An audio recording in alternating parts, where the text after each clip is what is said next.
मेरा नाम अमनदीप सिंह है और मैं लॉ का असिस्टेंट प्रोफेसर हूँ। जैसा कि मैं हमेशा बोलता भी हूँ कि जिसमें काबिलियत है वो आगे बढ़ेगा और पैसे के अभाव में कोई नहीं रोकेगा। और अगर आपके अंदर काबिलियत है और लगन है कुछ बनने की, कुछ कर दिखाने की, तो इस प्लेटफॉर्म पे बिटोला लीगल पे आपको मैं प्रोवाइड कराऊंगा complete comprehensive lectures judicial services के लिए, जिसमें मैं कवर करूंगा सारे सब्जेक्ट्स जो भी जुडिशियल सर्विसेज एग्जाम्स में पूछे जाते हैं। पहले सारे मेजर सब्जेक्ट्स, उसके बाद जो स्टेट स्पेसिफिक लोकल लॉज होते हैं, वन बाय वन जैसी आपकी रिक्वायरमेंट रहेगी, जैसी आपकी तरफ से रिक्वेस्ट आएगी, मैं वन बाय वन सब कुछ कवर करूंगा। और मैं ये इंश्योर करूंगा कि इस चैनल पे इतना कंटेंट हो और वो सारा कंटेंट फ्री ऑफ कॉस्ट हो और वो हमेशा आपके लिए अवेलेबल रहे कि आप में से कोई भी केवल इस वजह से कि उसके पास किसी बड़े शहर जाने की अपॉर्चुनिटी नहीं है या किसी कोचिंग के फीस देने के लिए पैसे नहीं है, या फिर कोई इंसान जो बड़ी कोचिंग में पढ़ रहा है और उसके पास उसके बावजूद भी राइट गाइडेंस नहीं है, इन सारी चीज़ों के अभाव में आप जज बनने से, अपनी लाइफ में लॉ को अच्छे से समझने से आप रुक ना जाओ। तो हेलो एवरीवन, आप सबका स्वागत है आपके अपने क्लासरूम बिटोला लीगल में। हम पढ़ रहे हैं स्पेसिफिक रिलीफ एक्ट। अभी तक मैं आपको चैप्टर 2 तक पढ़ा चुका हूँ और आज हम पढ़ने वाले हैं सेक्शन 26, जो कि बात करता है रेक्टिफिकेशन ऑफ इंस्ट्रूमेंट्स की। बहुत ही इम्पॉर्टेंट सेक्शन है, बहुत ही इंपॉर्टेंट चैप्टर है ये। अगर हम जुडिशियल सर्विसेज एग्जाम्स की बात करें, प्री में और मेंस में, दोनों में इससे रिलेटेड काफ़ी सारे क्वेश्चंस आते हैं। तो इस वीडियो के अंत तक आपको मैं इस बात का यकीन दिलाता हूं कि अगर आपने एक बार इसको प्रॉपरली देख लिया और बेयर एक्ट साथ में रख के अच्छे से पढ़ा, तो आप अगर चाहोगे भी तो ये सेक्शन नहीं भूल पाओगे, ये प्रोविजन नहीं भूल पाओगे। इसके एक एक वर्ड को मैं बहुत ही सिंपल भाषा में एक्सप्लेन करने वाला हूँ और आप उसे नहीं भूल पाओगे अगर आप अच्छे से पढ़ते हो तो, राइट। तो हम बढ़ते हैं सेक्शन 26 के साथ, पर उससे पहले एक बात मैं आप लोगों को बोलना चाहूँगा कि आपके इस क्लासरूम ने, इस चैनल ने अभी तक बहुत अच्छा रिस्पांस गार्नर किया है। अपने देश से तो बहुत सारे लोगों के मुझे कॉल आते हैं, मैसेजेस आते हैं, पर उसके अलावा बाहर की कंट्रीज से भी मुझे स्टूडेंट्स के मैसेजेस और कॉल्स आते हैं और वो लोग बोलते हैं कि सर बहुत आसान भाषा में लॉ समझने में काफ़ी मज़ा आ रहा है पढ़ के, राइट। तो ऑब्वियसली मुझे बहुत खुशी होती है इस बात से, और मेरा एम भी यही है कि हर एक इंसान जो लॉ से कहीं ना कहीं जुड़ा हुआ है अपने पूरे देश में, चाहे वो किसी भी हिस्से में रहता हो, उसके पास इस क्लासरूम का एक्सेस होना चाहिए। उसको पता होना चाहिए कि अगर उसे लॉ के किसी भी कंसेप्ट को, डिफ़िकल्ट से डिफ़िकल्ट कंसेप्ट को बहुत ही आसान भाषा में, बहुत ही ईजिली अगर समझना है तो उसे कहाँ जाना है। उसे पता होना चाहिए कि ये क्लासरूम है और यहाँ पे वो फ्री ऑफ कॉस्ट, बिना एक भी पैसा पे किए हुए पढ़ सकता है और उस कॉन्सेप्ट को अच्छे से समझ सकता है, राइट। तो बहुत खुशी है कि इसको आप लोगों ने एक तरीके से मूवमेंट बना दिया है और काफ़ी, आप, मुझे पता है आप लोग बहुत ज़्यादा शेयर कर रहे हो, सब्सक्राइब कर रहे हो इस चैनल को, जिसका रिजल्ट मैं देख पा रहा हूँ कि बहुत तेज़ी से ग्रो कर रहे हैं हम, राइट। तो पढ़ते हैं इस सेक्शन के आखिरी तक, आप जुड़े रहिएगा इस लेक्चर में।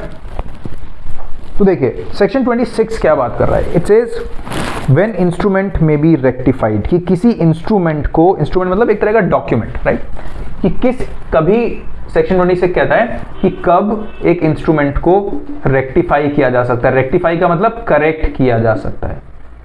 व्हेन इंस्ट्रूमेंट में बी रेक्टिफाइड, राइट। रेक्टिफाई करने का मतलब क्या होता है?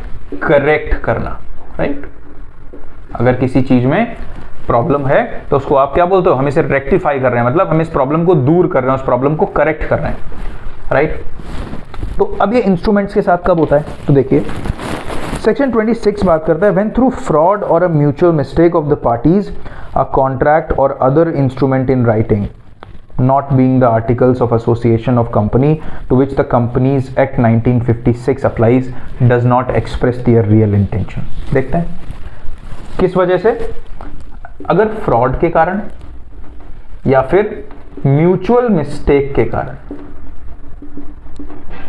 देखो यहां पे केवल मिस्टेक नहीं लिखा है, यहाँ पे म्यूचुअल वर्ड भी ऐड हुआ है। तो मतलब मिस्टेक जो है वो कैसी मिस्टेक होनी चाहिए? बाइलेटरल मिस्टेक होनी चाहिए, राइट, नॉट यूनिलैटरल मिस्टेक। इसका क्या मतलब है?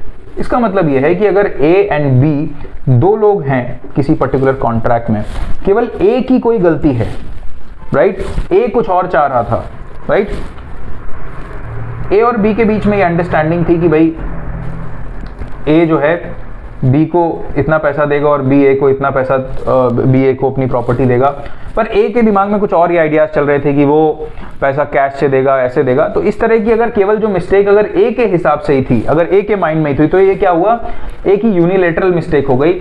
ऐसी चीजों पे सेक्शन 26 अप्लाई नहीं होगा। कैसी मिस्टेक्स पे अप्लाई होगा, अगर जो मिस्टेक है अगर वो बाइलेटरल मिस्टेक है, म्यूचुअल मिस्टेक है, म्यूचुअल मतलब दोनों की मिस्टेक है, तो ही सेक्शन 26 अप्लाई होगा। आई होप ये आपको ये वर्ड अब यहाँ पे आप ध्यान रखेंगे कि किसी एक पार्टी की मिस्टेक नहीं, म्यूचुअल मिस्टेक मतलब दोनों पार्टीज की मिस्टेक होनी चाहिए, राइट। अब किस वजह से, तो एक तो फ्रॉड आप सब समझते हो, और उसके अलावा म्यूचुअल मिस्टेक। इस कारण से अगर एक कॉन्ट्रैक्ट या फिर और कोई क्या चीज, या तो कोई कॉन्ट्रैक्ट आप समझते हो क्या होता है, या any other instrument in writing, और अदर इंस्ट्रूमेंट इन राइटिंग, कोई दूसरा इंस्ट्रूमेंट जो राइटिंग में है। अब ये अदर इंस्ट्रूमेंट इन राइटिंग यहाँ पे तो लिखा हुआ है, पर इसका मतलब क्या है, तो देखिए इसमें क्या क्या आ जाएगा, इसमें आ जाएगा विल, डिक्री, राइट, विल आ जाएगा, डिक्री आ जाएगी, एक्नॉलेजमेंट ऑफ कॉन्ट्रैक्ट आ जाएगा,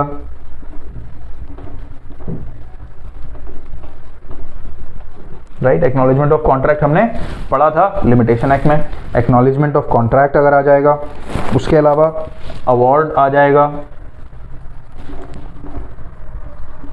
अवार्ड के अलावा promissory note, right, promissory note आ जाएगा। तो इस तरह की चीजें क्या आ जाएंगी, इंस्ट्रूमेंट इन राइटिंग में ये सारी चीजें आ जाएंगी।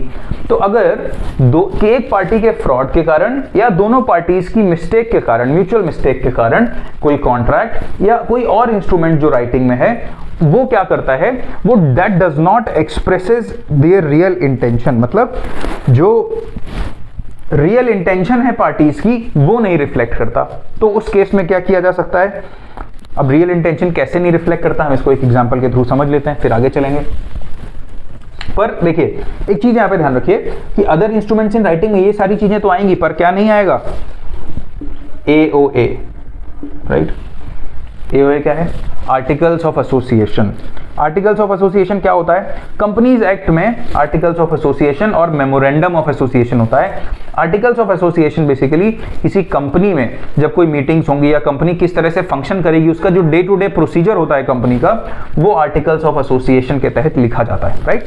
तो उस पे ये वाला सेक्शन क्या होगा, आर्टिकल्स ऑफ एसोसिएशन पे अप्लाई नहीं करेगा। तो ये प्री का क्वेश्चन है कि क्या आर्टिकल्स ऑफ एसोसिएशन का रेक्टिफिकेशन ऑफ इंस्ट्रूमेंट जो है सेक्शन 26 के अंतर्गत किया जा सकता है, तो आपका आंसर होगा नो। क्यों, क्योंकि वो जो उसको डील किया जाएगा कंपनीज एक्ट के अंदर, कंपनीज एक्ट 1956 के अंदर। कंपनीज एक्ट में जो कुछ लिखा जाएगा कि आर्टिकल्स ऑफ एसोसिएशन को कैसे अमेंड करेंगे, क्या करेंगे, वो सब उसके हिसाब से होगा, उसमें एसआरए की एप्लीकेबिलिटी नहीं होगी। तो ये आपको प्री के लिए याद रखना है। तो अब देखिए कैसे ऐसा हो सकता है कि कोई जो इंस्ट्रूमेंट है वो रियल इंटेंशन एक्सप्रेस ना करे। मान लो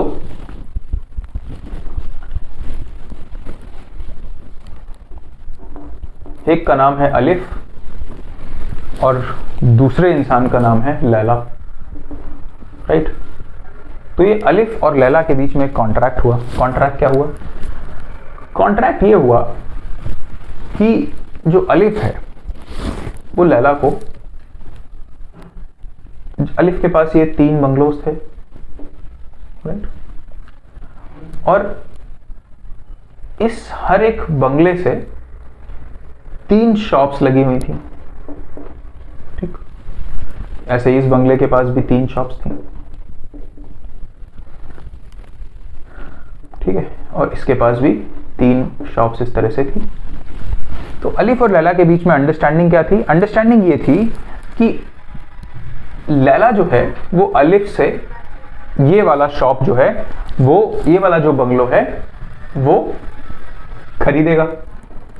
सॉरी, अलिफ के पास, अलिफ की ये सारी प्रॉपर्टी है, तो लैला क्या करेगी, अलिफ से ये वाली प्रॉपर्टी खरीदेगी, राइट। इन दोनों के बीच में अंडरस्टैंडिंग थी कि भाई लैला ये वाली प्रॉपर्टी खरीदेगी, 1 करोड़ रुपए देगी और इस प्रॉपर्टी के साथ की तीनों दुकानें इसको मिल जाएंगी, अलिफ से लैला को। फिर अलिफ और लैला के बीच में जो अग्रीमेंट हुआ वो उसमें इन दोनों ने ये डिसाइड किया कि ठीक है, लैला जो है एक कॉन्ट्रैक्ट ड्राफ्ट करवा लेगी। लैला अपने वकील से बोल देगी कि भाई एक अग्रीमेंट बना लो हम दोनों के बीच में, हम ये चीज खरीदना बेचना चाह रहे हैं।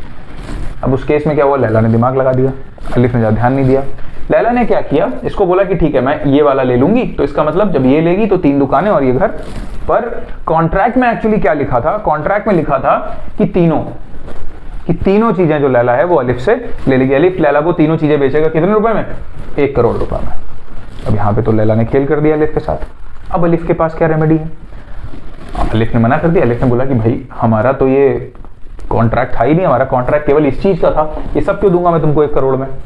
तो अब अलिफ को तो दिक्कत हो गई, अलिफ को अब समझ नहीं आ रहा क्या करें। तो अलिफ के पास क्या ऑप्शन है, अलिफ के पास ऑप्शन ये है कि वो सेक्शन 26 में, अब अलिफ ने मना कर दिया तो लैला बोल रही है कि मैं स्पेसिफिक परफॉर्मेंस ऑफ कॉन्ट्रैक्ट का सूट फाइल करूंगी तुम्हारे अगेंस्ट, हमारे बीच में एग्रीमेंट हुआ था, कॉन्ट्रैक्ट हुआ था इस चीज का। तो अब इस केस में अलिफ के पास क्या ऑप्शन है, अलिफ क्या कर सकता है, रेक्टिफिकेशन ऑफ इंस्ट्रूमेंट करवा सकता है। मतलब ये जो इंस्ट्रूमेंट है इसको रेक्टिफाई करा सकता है, करेक्ट करवा सकता है। कोर्ट से ये बोल सकता है कि ठीक है मैं अपने हिस्से का कॉन्ट्रैक्ट जो है वो परफॉर्म करने के लिए रेडी हूं, पर कॉन्ट्रैक्ट जो था वो ये नहीं था तीनों चीजें बेचने का 1 करोड़ में। कॉन्ट्रैक्ट क्या था, ये बेचने का था केवल एक घर और उसके साथ साथ एक बंगलो और उसके साथ साथ 3 एडजेसेंट शॉप्स। तो आप अग्रीमेंट को करेक्ट करिए और अग्रीमेंट में ये मेंशन करवाइए कि एक्चुअल अग्रीमेंट जो था वो इस चीज का था, ये इसके फ्रॉड के कारण इसने ये तीनों घर और ये सारी दुकानों के बारे में लिख दिया है। बहुत ही लॉजिकल सी बात है, इसमें इतना दिमाग लगाने की जरूरत ही नहीं है। लॉ के साथ यही बात है, अगर आप समझेंगे कि केवल सेक्शन और वर्ड्स में खो जाएंगे तो शायद आपको दिक्कत होगी, आप याद नहीं रख पाएंगे, आपको समझ नहीं आएगा। पर अगर आप बिल्कुल लॉजिक और कॉमन सेंस के साथ समझेंगे तो आपको लॉ बहुत अच्छे से समझ आएगा। तो ये कॉमन सेंस ही है, राइट, कि कोई भी इंसान 1 करोड़ में इतना नहीं देगा। जब उसने 1 करोड़ के लिए इसकी बात करी एक घर की, तो इसने ये तीनों लिखवा लिए, राइट। अब अलिफ तो मना कर देगा ऑब्वियसली, तो अब ये क्या करेगी, ये तो बोलेगी कि नहीं हमें तो पूरे सारे तीनों बंगलों चाहिए और पूरी दुकानें चाहिए। तो वो क्या बोलेगा कि मेरा और तुम्हारी जो बात हुई थी, जो हम अग्रीमेंट था हमारा, वो किस बात पे था कि मैं ये बंगलो और 3 दुकानें दूंगा, तो वो मैं अभी भी देने के लिए रेडी हूँ, पर ये तीनों नहीं दूंगा, ये पूरा नहीं दूंगा इतने में। बात समझ आ रही है। तो कोर्ट क्या करेगा, कोर्ट अगर सेटिस्फाइड है तो कोर्ट अगर समझ जाएगा कि भाई लैला ने फ्रॉड किया है, कोर्ट इस बात से सेटिस्फाइड है, तो रेक्टिफिकेशन ऑफ इंस्ट्रूमेंट ऑर्डर करेगा। मतलब कि इस एग्रीमेंट को रेक्टिफाई किया जाए और उसमें ये क्लियरली लिखा जाए कि ये वाला बंगलो दिया जाएगा, साथ में 3 दुकानें, और ये नहीं दिया जाएगा। जब रेक्टिफिकेशन हो जाएगा तो रेक्टिफिकेशन के बाद क्या होगा, कोर्ट ऑर्डर करेगा अलिफ को कि भाई अब जो आपने एग्रीमेंट किया था उसको आप फॉलो करो, उसको आप एनफोर्स करो, उसका specific performance of contract court क्या करेगा, ग्रांट कर देगा, राइट। तो ये एक तरीका है जिसके थ्रू सेक्शन 26 को एनफोर्स किया जाता है, जिसके जैसे सेक्शन 26 अप्लाई किया जाता है। अब हम देख लेते हैं वर्ड बाय वर्ड सेक्शन 26 जो है वो क्या बात कर रहा है, राइट। ये मुझे उम्मीद है कि आपने ये नोट कर लिया होगा अपने पास।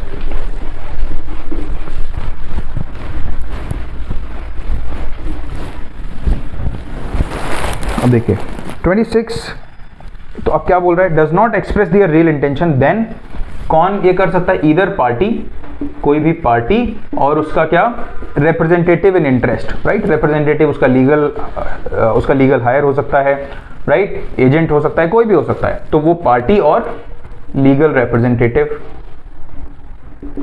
ठीक है। फिर और कौन, प्लेंटिफ,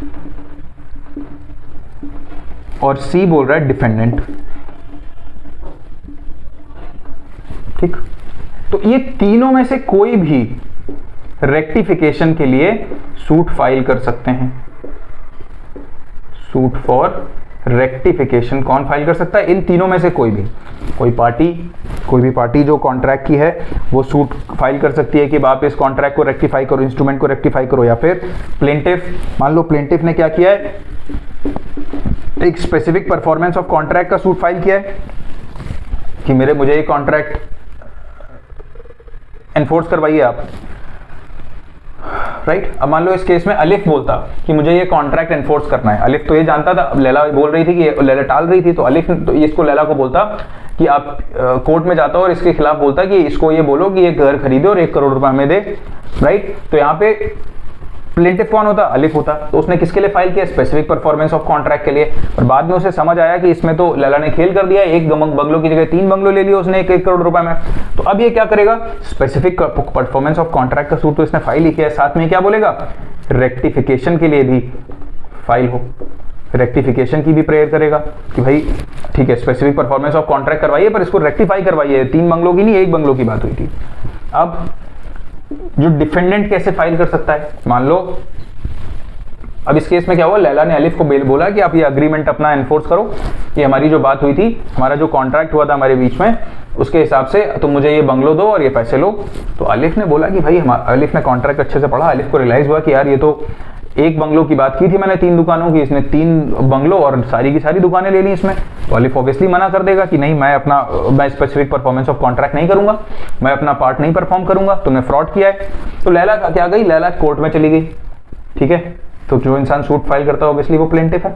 तो लैला कोर्ट में चली गई और कोर्ट में जाके उसने बोला कि नहीं ये तो अब आपको कोर्ट को प्रे किया कि आप अलिफ को डायरेक्ट करो कि ये अपना कॉन्ट्रैक्ट जो किया था उसको परफॉर्म करे। तो अब यहाँ पे लैला प्लेंटिफ है, तो अलिफ क्या है? अलिफ डिफेंडेंट है। तो अलिफ आके कोर्ट में बोलेगा ना कि भाई हमारे बीच जो कॉन्ट्रैक्ट हुआ था वो एक उसके लिए हुआ था, सारे बंगलों जो दुकानों के लिए नहीं हुआ था। तो कोर्ट रेक्टिफाई करे उस इंस्ट्रूमेंट को और उसके बाद मैं रेडी हूं कि मैं जो हमारा एक्चुअल जो अग्रीमेंट था मैं उसको परफॉर्म कर दूंगा। राइट, तो सेम एग्जांपल है जो मैंने आपको बताया। अब सबसेक्शन 2 देखिए इसका क्या कह रहा है। ये कह रहा है कि कोर्ट के पास ये कोर्ट का डिस्क्रिशन है। किसका डिस्क्रिशन है? कोर्ट का डिस्क्रिशन है, मतलब मैंडेटरी नहीं है कोर्ट के लिए। अगर कोई पार्टी अप्लाई करती है रेक्टिफिकेशन के लिए तो कोर्ट बाध्य नहीं है रेक्टिफिकेशन ग्रांट करने के लिए। कोर्ट का डिस्क्रिशन है, कोर्ट को लगता है कि ये जो इंस्ट्रूमेंट है वो रियल इंटेंशन एक्सप्रेस नहीं कर रहा, तो वो क्या करेगा? वो रेक्टिफिकेशन का ऑर्डर दे देगा। राइट, पर रेक्टिफिकेशन जो है वो ऑर्डर कब तक नहीं कर सकता? कब नहीं करेगा? जब किसी थर्ड पार्टी ने उस प्रॉपर्टी में राइट्स खरीद लिए हैं। सपोज इसका एग्जांपल देता हूं मैं आपको। मान लीजिए दोबारा हम अलिफ और लैला को उठाते हैं। राइट, इन दोनों के बीच में अग्रीमेंट हुआ। अग्रीमेंट क्या हुआ? अलिफ के पास ये घर था और इस घर का ये बैकयार्ड था, इसका पीछे का हिस्सा ये था, काफी खुला और बहुत अच्छा हिस्सा था, इसमें स्विमिंग पूल वगैरह था और सारी जो मतलब क्या बोलते हैं, सारी फैसिलिटीज थी यहाँ पे। तो लैला ने बोला कि मुझे आपका ये घर चाहिए और घर के साथ पूरा घर चाहिए, मतलब घर भी चाहिए प्लस ये बैकयार्ड भी चाहिए, दोनों चीजें चाहिए। अलिफ ने बोला ठीक है ले लेना। बट देन अलिफ ने क्या किया? अलिफ ने जब अग्रीमेंट बनवाया तो केवल घर की बात की और उसमें बैकयार्ड को नहीं लिखवाया। राइट, फ्रॉड से। और ये वाला जो बैकयार्ड है ये किसी ने लैला की बजाय मजनू को बेच दिया। राइट, तो अब क्या हुआ? तो यहाँ पे लैला मजनू की लड़ाई होगी। करेक्ट, क्या लड़ाई होगी? अब यहाँ पे एक्चुअल जो कॉन्ट्रैक्ट था वो इन दोनों के बीच में था और क्या था? इस पूरे घर का था। बट अलिफ ने क्या करा? फ्रॉड से केवल ये घर रखा इसको बेचने के लिए और ये तो किसी और को बेच दिया। तो अब इस केस में अब कोर्ट ये देखेगा अब रेक्टिफिकेशन होगा या नहीं होगा। अब लैला क्या गई? लैला कोर्ट में चली गई और लैला ने बोला कि मुझे स्पेसिफिक परफॉर्मेंस की डिग्री चाहिए, मुझे पूरा का पूरा घर चाहिए। तो अब और हमारे बीच में जो अंडरस्टैंडिंग थी वो ये थी कि पूरा घर मैं लूंगी इंक्लूडिंग बैकयार्ड, पर इन्होंने केवल यही रग लिखा हुआ है उसमें। तो आप इंस्ट्रूमेंट को रेक्टिफाई कीजिए और इंस्ट्रूमेंट को रेक्टिफाई करके उसमें लिखिए कि पूरा घर मिलना चाहिए हमें, पूरा घर, क्योंकि हमारी एक्चुअल अंडरस्टैंडिंग तो यही थी, इन्होंने फ्रॉड किया है। अब कोर्ट क्या करेगा? अब कोर्ट रेक्टिफिकेशन ग्रांट करेगा या नहीं करेगा? वो कुछ चीजों पर डिपेंड करता है। कैसे? देखो, मजनू कौन है? थर्ड पार्टी है। राइट, उसको इन दोनों के बीच में क्या बवाल हो रहा है, क्या अग्रीमेंट है, उससे इसको क्या लेना देना। पर अगर इसको जानकारी है, अगर जो मजनू है इसको हम क्या बोलते हैं, अगर ये ट्रांसफरी इन गुड फेथ, मैंने आपको एक कंसेप्ट बहुत समझाया है पूरे ट्रांसफर ऑफ प्रॉपर्टी एक्ट में बताया, ट्रांसफरी इन गुड फेथ है, मतलब transferee in good faith with consideration, दो चीजें। समझाता हूं इसको मैं अच्छे से एक्सप्लेन करूंगा।